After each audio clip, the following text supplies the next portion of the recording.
Oi, gente, tudo bem? Na videoaula de hoje nós vamos continuar falando sobre o assunto de Segunda Guerra Mundial. Nós tivemos nossa aula ao vivo ontem e já vimos aí como que foi o início da guerra, os grupos aliados e o eixo, como que foram os primeiros anos do conflito, e nós vimos que aí quando a gente chega no ano de 1941, a guerra passa a ter um ano muito decisivo, porque é marcado pela entrada da Rússia e também pela entrada dos Estados Unidos. Então hoje nós vamos ver como que foi o desenrolar então dessa guerra e a primeira grande derrota que Hitler sofreu quando ele tenta invadir o território soviético. Nós já falamos sobre isso, vamos aprofundar na apostila agora, tá? Vamos lá. Queria que você grifasse comigo um trechinho aí na página 38. A invasão nazista ao território soviético foi implacável, até o momento em que o inverno começou a castigar as tropas de Hitler. A invasão dos nazistas à União Soviética, marcada pelo sucesso nos primeiros meses, logo deu espaço a uma série de derrotas. O principal problema que os alemães enfrentaram foi a dificuldade de abastecimento, visto que por causa de longas distâncias, alimentos, roupas e armamentos demoraram muito para chegar até os soldados na linha de combate. Então nós vimos que as primeiras cidades que o Império Alemão foi dominando, eles foram até vencendo, mas à medida que eles iam adentrando para o território, o inverno rigoroso castigou bastante, teve noites que chegou a marcar no termômetro 40 graus negativos. Os soviéticos também muito espertos usaram a estratégia da terra arrasada. À medida que os alemães iam avançando, os soviéticos iam recuando, e essa foi a grande derrota que o Império Nazista sofreu ao longo da guerra. E você vai perceber que a partir de agora o nazismo não se reergue mais. A partir dessa derrota que ele teve no território soviético, Hitler já não consegue mais se reerguer. Vamos então continuar nesse parágrafo um pouquinho mais para baixo? Para piorar a situação dos alemães, começou o inverno russo, período em que as temperaturas chegam a 40 graus negativos. Mal abastecidos de roupas, alimentos e armas, os soldados estavam muito fracos para resistir ao inverno e ao combate com os soldados soviéticos mais adaptados às condições climáticas da União Soviética. O ano de 41 foi marcado também pelo ataque japonês à base militar estadunidense de Pearl Harbor, no Havaí. Você viu que o Japão fazia parte do eixo, né? Roma, Berlim, Tóquio. Os japoneses queriam dominar toda aquela região do Pacífico, inclusive queriam atacar os Estados Unidos. Só que antes disso acontecer, eles atacam uma base naval estadunidense no Havaí, que é a base de Pearl Harbor, e isso acabou forçando os Estados Unidos a entrar no conflito. Vamos grifar comigo? Esse ataque foi causado pelo expansionismo estadunidense e japonês, ambos interessados na região do Pacífico.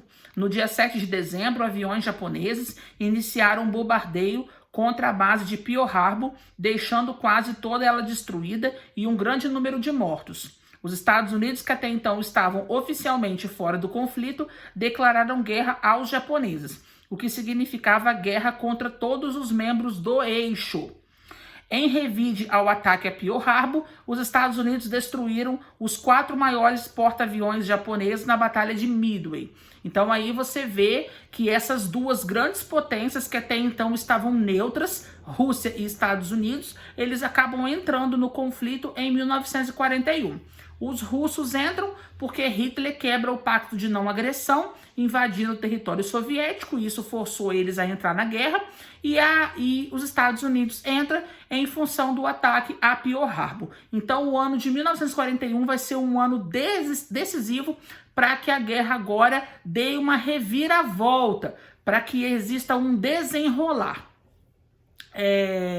Nós vimos que a terceira fase da guerra, né, que começa a partir de agora, vai começar a dar agora consecutivas vitórias aos aliados. O eixo que estava acostumado aí a ter tantas vitórias no início da guerra, agora vai sofrer uma amarga derrota. Vamos pular alguns exercícios aí e a gente já vai continuar dando andamento no conteúdo. Depois eu deixo na caixa de descrição para vocês fazerem. Vamos para 39. Em 42, na frente oriental, teve início o conflito mais sangrento da guerra, que foi a Batalha de Stalingrado na União Soviética.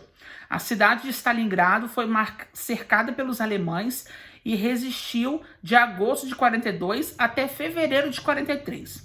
A vitória dos soviéticos foi outro ponto importante para os aliados, ainda que tinha custado a vida de mais de 1 milhão de pessoas.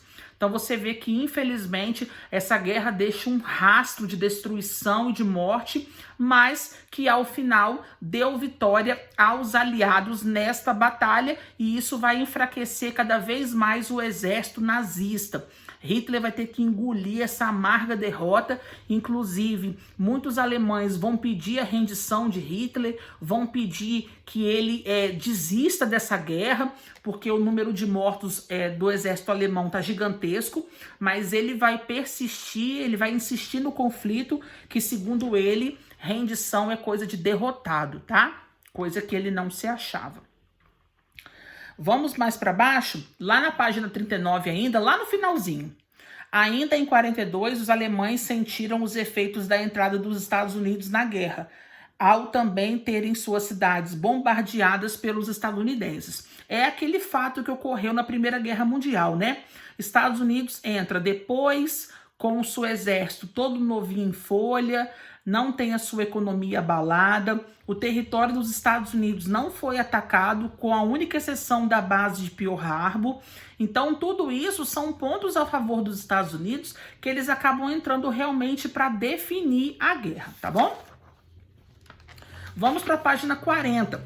Quando os Estados Unidos entram, um dos grandes objetivos que eles tinham é tentar salvar o território francês. Lembra que Hitler havia invadido a França, tinha forçado o recuo dos aliados ali. Então os Estados Unidos entram com o principal objetivo também de ajudar os franceses que estavam com seu território invadido pela tropa nazista. Então eles traçaram ali uma estratégia para que eles pudessem desembarcar na praia da Normandia, onde o ataque começaria por ali. Os alemães não estavam esperando, imaginavam que o ataque viria por outro ponto do território, tanto é que eles se posicionaram pela parte montanhosa e não pela parte litorânea. Quando os estadunidenses, juntamente com outros aliados, né, os ingleses, os russos, também mandaram suas tropas para lá, pegaram os alemães de surpresa, e aí foi uma outra derrota que os alemães sofreram dentro do território francês, tá? Esse dia de que a França foi libertada da ocupação nazista foi chamado de Dia D, foi quando a invasão e o conflito aconteceu. Tá falando um pouco mais sobre isso aqui. Vamos lá. Em julho de 43, soviéticos e nazistas se enfrentaram na Batalha de Kursk, no qual os alemães foram definitivamente vencidos em solo soviético. Então, os soviéticos deram início a uma ofensiva que visava Berlim, libertando os territórios ocupados pelos nazistas. A segunda frente de combate teve início ao norte da África, com o desembarque de tropas anglo-estadunidenses que foram varrendo os alemães do continente. Essas tropas entraram na Europa pela Itália e foram auxiliados pelos partigiani, grupos italianos contrários ao fascismo. A terceira frente iniciou sua ofensiva pela Normandia, norte da França, o denominado Dia D. Tropas comandadas pelo general estadunidense Eisenhower desembarcaram na região e iniciaram a libertação da França, avançando pelo território em direção a Berlim e levando consigo os nazistas que ocupavam a região. Então você vê aí que de todos os pontos, seja ao norte, seja ao sul, o território africano, a frente oriental, ocidental, por onde Estados Unidos foi mandando suas tropas, ele foi dando vitória aos aliados, e aí os nazistas foram tendo consecutivas derrotas juntamente, né, com os italianos e os japoneses. Mas de todas essas derrotas, sem sombra de dúvida, o território soviético, né, da Rússia foi o que deixou aquele ponto mais amargo para os alemães, tá? Bom, depois de tantas derrotas consecutivas, a Alemanha não vai se ver com outra alternativa a não ser se render. Hitler acaba, infelizmente, não suportando esse peso da derrota e acaba se suicidando, e depois da morte do seu líder principal, que está à frente da guerra, os alemães acabam se rendendo. Mas sobre a rendição alemã e sobre o que aconteceu aí ao final da Segunda Guerra Mundial, nós vamos deixar esse assunto para um outro vídeo. Tem bastante exercício aí que nós pulamos, até da aula ao vivo mesmo de ontem, da videoaula de hoje. Vou marcar alguns hoje para vocês fazerem aqui na caixa de descrição. Alguns eu deixo para a próxima aula, para a gente poder dar uma equilibrada nisso aí. E na próxima videoaula a gente continua falando aí sobre esse final da guerra, a morte de Hitler, a rendição alemã e a vitória dos aliados. Lembrando que ainda vem bomba atômica por aí. Estados Unidos vai atacar 2 cidades japonesas, tá? Hiroshima e Nagasaki. Falamos sobre isso na próxima videoaula. Beijo, gente. Tchau, tchau.